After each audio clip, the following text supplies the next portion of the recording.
नमस्कार दोस्तों, career magnet coaching centre छोटकी खरडिया में आप सबका स्वागत है। आज हमारे साथ एक विशेष मेहमान जुड़े हैं और ये मेहमान लंबे समय तक हमारे साथ रहने वाले हैं। और ये मेहमान हैं श्री नीलकंठ सिंह जी, जो लंबे समय से फील्ड वर्क में काम करते हैं, मतलब ज़मीनी मापी में काम करते हैं और इनको बहुत अच्छा अनुभव है। लेकिन यहाँ पे एक ट्विस्ट ये है कि ये जो पारंपरिक तरीके से है, ये पारंपरिक तरीके से तो करते ही हैं, लेकिन साथ ही साथ इसमें वो ट्विस्ट लेकर के आए हैं। ये मापी को डिजिटल करने की बात करते हैं। तो आइए जानते हैं कि ये क्या बदलाव इसमें लाते हैं ताकि इसमें डिजिटल मापी वगैरह होता है। नमस्कार दोस्तों, मैं जैसे कि कैरियर मैग्नेट के जो संचालक है धीरू, जिन्होंने हमको यहाँ कुछ क्षण के लिए समय दिया है, बहुत बहुत धन्यवाद इनको।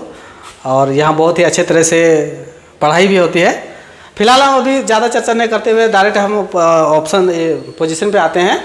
जैसे कि इसका कहना है कि जैसे इस तरह का ये जो दिख रहा है ज़मीन नापी के संबंध, लगभग क्षेत्रमिति से आता है और सब कोई करते हैं।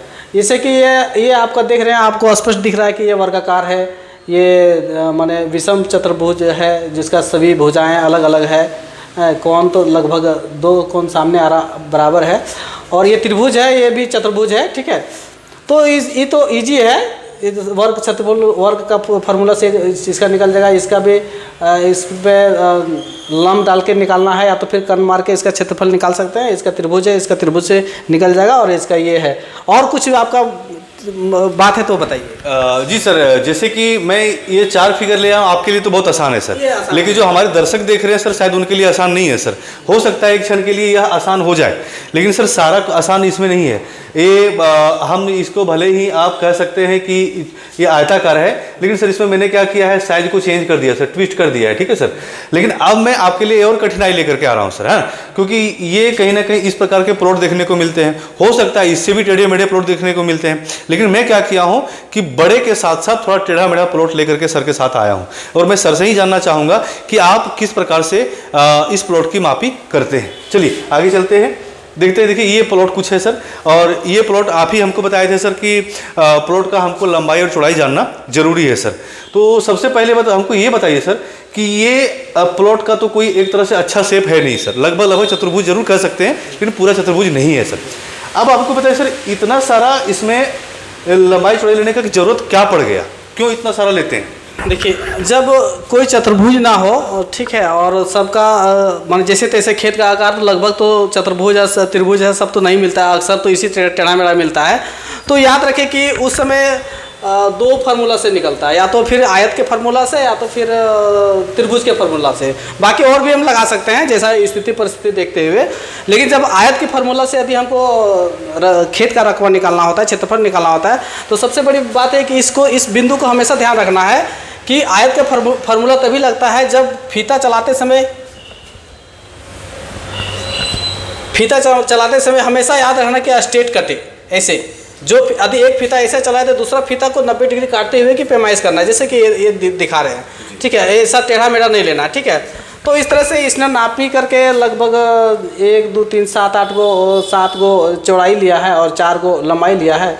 तो साधारण सी बात है, इसका एगो लंबाई औसत करके एगो लंबाई निकाल लीजिए, एगो चौड़ाई निकाल लीजिए, और इसका फार्मूला, इसका क्षेत्रफल निकल जाएगा। तो कहने का मतलब है ये सर कि जैसे एक तरह का शेप नहीं होने के कारण से इसको हम औसत में लाने के लिए ये अलग अलग माप जगह में लेते हैं, मतलब अलग अलग जगह कड़ी गिराते हैं, है ना सर।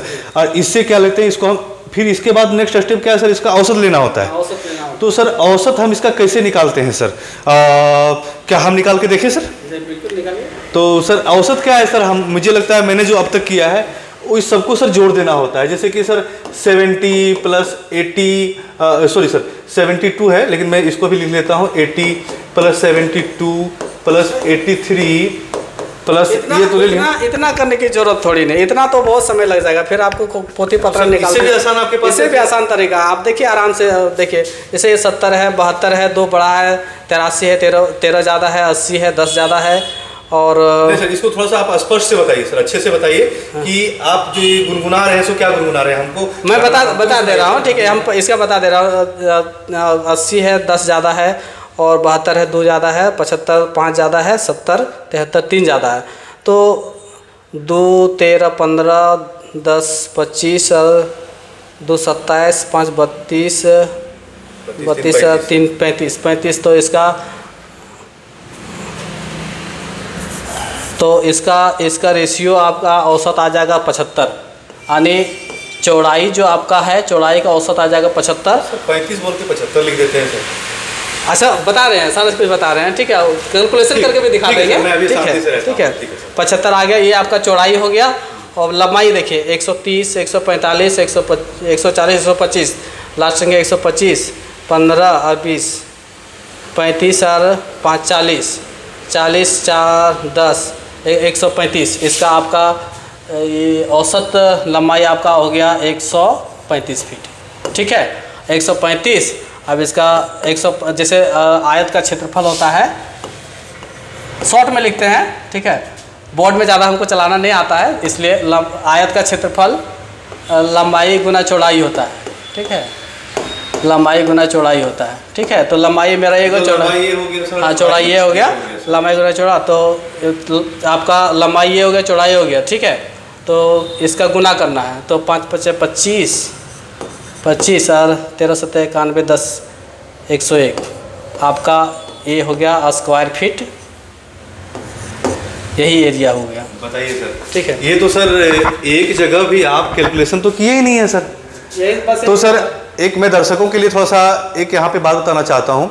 सामान्यतः जो पारंपरिक तरीके से मापी वगैरह किया जाता है, जो लंबाई गुना चौड़ाई आप देख रहे हैं, वो कुछ इस तरह से निकाला जाता है। सबसे पहले क्या किया जाता है, अगर ये लंबाई है और 4 जगह अगर हम कड़ी गिराए हैं, मतलब 4 जगह से मापी किए हैं, क्योंकि एक जैसा नहीं है इसलिए हम अलग अलग जगह से मापी किए हैं, तो करना क्या होता है कि 1 2 3 4 ये चारों को जोड़ देते हैं। और इसको जोड़ के भी देख लो कहीं नहीं, वो मैं सर वेरीफाई भी नहीं कर रहा हूँ, मैं दर्शकों को बता रहा हूँ, क्योंकि सर उनको आसान बात भी बताना पड़ेगा सर, कहीं आपका फॉर्मूला भूल जाए एक क्षण के लिए, तो इससे भी वो काम निकाल लें। तो करना क्या होता है दर्शकों कि ये चारों को पहले जोड़ लेंगे और जितना जगह मापी लिए उससे भाग कर देंगे, मतलब 4 मापी लिए 1 2 3 4, तो 4 से इसको भागा दे दिए, इससे निकल गया लंबाई का एक एवरेज 135। अब एक जो चौड़ाई होता है 70 72 83 80 72 75 73, कुल 7 जगह से रकबा लिया गया है, 7 जगह से चौड़ाई लिया गया है। अब सर क्या करना होता है, इसको सातों को जोड़ देना होता है पहले और उसको 7 से भागा देना होता है, लेकिन ये प्रोसेस बहुत लंबा है और उसी के ट्रिक में सर बता रहे हैं कि कितना आसानी से उन्होंने 75 एवरेज निकाल दिया। अब सर से ही जानना चाहूँगा कि आप जो मन में गुनगुना रहे थे, गुनगुना के 35 बोले और फिर 75 लिख दिए, इसका राज क्या है? इसका राज देखिए, सबसे पहली बात है कि औसत निकालने के लिए थोड़ा सा जैसे डिजिटल नापे भी जाते, थोड़ा डिजिटल दिमाग भी चलाना पड़ता है, थोड़ा कुछ फार्मूला भी याद रखना पड़ता है। तो इसमें आपको देखना है कि चौड़ाई जितना टोटल है उसमें से सबसे छोटी संख्या कौन सा है, तो छोटी सर यहाँ पे 70 है सर, सबसे छोटी संख्या 70 है। आप उससे जितना प्लस होता है उसको एक साइड बैलेंस करते जाइए, यानी उसको जोड़ते जाइए, ठीक है सर। तो 70 के बाद मान के चलिए कि इसमें 2 प्लस है, 72 है तो इसमें 2 प्लस हो गया, ठीक है।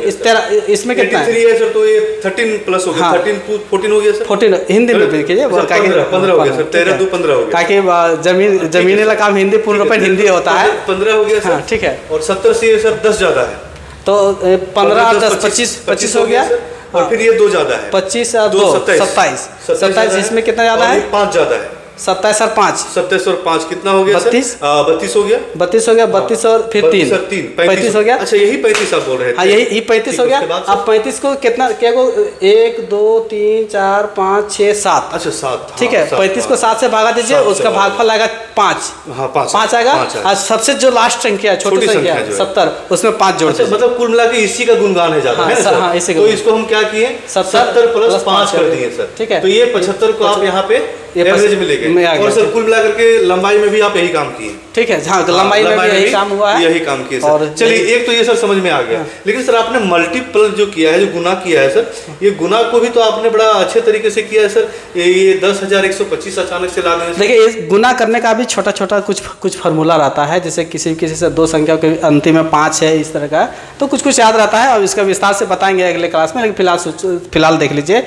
5 5 25 हुआ और 13 7 91 और 10 101, यही फार्मूला है। बड़ा आप कैलकुलेशन करके देख लीजिए। सर इसका हो गया आपका 10,125 स्क्वायर फीट है ना सर, ये हो गया। अब सर स्क्वायर फीट में तो आ गया सर, लेकिन सर स्क्वायर फीट में तो जमीन मापी सर हम डिसमिल में जानते हैं सर जी। तो डिसमिल में इसको सर कैसे परिवर्तन? बस इसको डिसमिल में परिवर्तन करने के लिए 435.6 से भाग दे दो, जो आएगा वही डिसमिल हो जाएगा।